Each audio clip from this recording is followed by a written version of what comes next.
qualche segnale di miglioramento da questa rilevazione del quarto trimestre 2012? Sì, sul piano perlomeno degli ordini e del fatturato c'è qualche, se non vogliamo chiamarlo di miglioramento, di qualche segnale meno negativo che nel passato.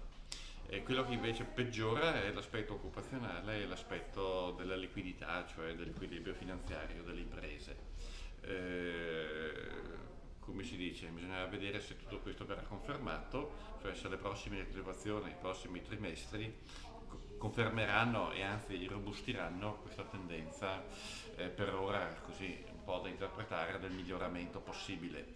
Tenendo anche conto però che un dato interessante di questa rilevazione è che in pratica solo un imprenditore su 10 non intacca i propri margini di profitto, di guadagno, pur di rimanere sul mercato. Gli altri 9 lo fanno e questo mi sembra un segnale indubbio di difficoltà. Anche perché poi le previsioni per il 2013 dicono che forse non si recupererà mai del tutto. Ammesso che nel 2013 effettivamente il ciclo riparta, magari come dicono alcuni nel quarto trimestre, nell'ultimo trimestre dell'anno il ciclo riparta e ipotizziamo anche che riparta in modo vivace, solido.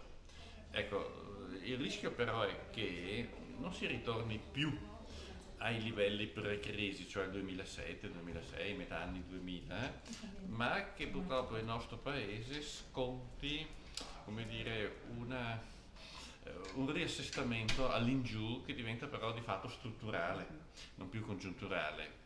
Certamente meno negativo di adesso, ma non si ritornerà più come prima, come se ci fosse una malattia che lascia come una lesione, ecco, una lesione permanente. E questo anche dal punto di vista dei consumi sarebbe davvero, se non tragico, molto negativo.